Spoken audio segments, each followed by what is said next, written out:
هذا الموقع اللي راح أشاركه معكم اليوم مش مجرد موقع جديد على الإنترنت. بالنسبة إلي هو ثمرة سنين من المحاولة والتجربة والتعب والبحث عن حل عملي. خلال السنوات اللي مرقت كان السؤال دائما في بالي: كيف ممكن نفتح مسارات دخل حقيقية بدون ما نضل مربوطين بالقيود اللي موجودة حوالينا، خصوصا في فلسطين وفي العالم العربي. المشكلة مش بس إنك تتعلم مهارة، المشكلة أحياناً بتكون في الدفع والمنصات والثقة والوصول وطريقة البداية نفسها.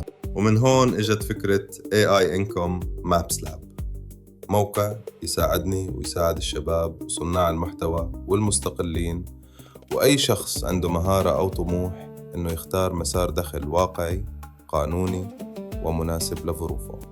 الفكرة مش إن نبيع أحلام، الفكرة إن نرسم خريطة واضحة: من وين تبدأ، شو تختار، كيف تختبر الفكرة، وكيف تتحرك بدون تهور وبدون لف ودوران. خليني أفرجيكم الموقع خطوة بخطوة. أول ما تدخل على الصفحة الرئيسية، الفكرة الأساسية واضحة: هذا الموقع معمول للناس اللي بدها تستخدم الذكاء الاصطناعي بطريقة عملية لكن ضمن ظروف واقعية. مش كل الناس عندها نفس الأدوات ونفس طرق الدفع ونفس الوصول للمنصات. عشان هيك الموقع يبدأ من وضعك الحقيقي. من صفحة الأدلة تقدر تشوف المسارات الأربعة الحالية. في دليل للبداية من فلسطين، ودليل للعمل الحر بدون باي بال، ودليل لتحويل مهارات الذكاء الاصطناعي إلى منتجات رقمية، ودليل لتحويل المحتوى العربي إلى خدمة مدفوعة. المهم هون إنك ما تختار الدليل اللي شكله أجمل، اختار الدليل اللي يحل مشكلتك الحالية. إذا مشكلتك الدفع، ابدأ بدليل العمل الحر بدون باي بال. إذا عندك أفكار كتيرة ومش عارف تحولها لمنتج، ابدأ بدليل المنتجات الرقمية. قبل ما تشتري، افتح المعاينة المجانية. المعاينة تعطيك فكرة واضحة عن الدليل وعن المشكلة اللي بيعالجها وعن نوع النتائج اللي ممكن تشتغل عليها. هي مرحلة قرار مش مرحلة التزام. أما المساحة المدفوعة فهي المكان العملي الحقيقي. هناك بتلاقي القوالب، الأمثلة، السكريبتات، قوائم التحقق وخطط التنفيذ. يعني مش بس كلام عام، بل أدوات تساعدك تبدأ وتختبر وتعدل. من صفحة الأسعار تقدر تختار بين شراء دليل واحد أو شراء باقة تفتح لك أكثر من دليل. إذا أنت محتاج مسار واحد فقط، خذ الدليل المناسب، وإذا بدك تشوف الصورة الكاملة وتشتغل على أكثر من اتجاه، الباقات بتكون أفضل. عند الدفع، الموقع يستخدم بادل.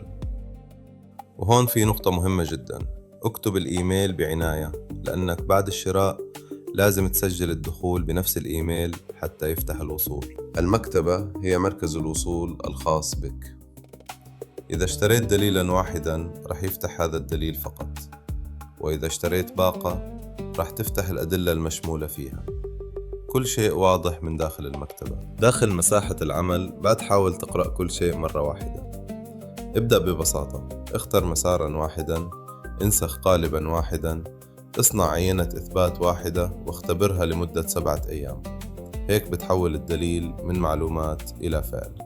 وكمان في مساعدين داخل الموقع: سارة تساعدك في خريطة البداية، نادر يساعدك في العمل الحر بدون بيبال، مايا تساعدك في المنتجات الرقمية، وريما تساعدك في إعادة توظيف المحتوى العربي. الفكرة من المساعدين إنك ما تضل لحالك مع الدليل، بتقدر تسأل، تطلب تعديل الخطة على وضعك، تختبر فكرة، أو تطلب صياغة عرض أو رسالة أو خطة أسبوعية.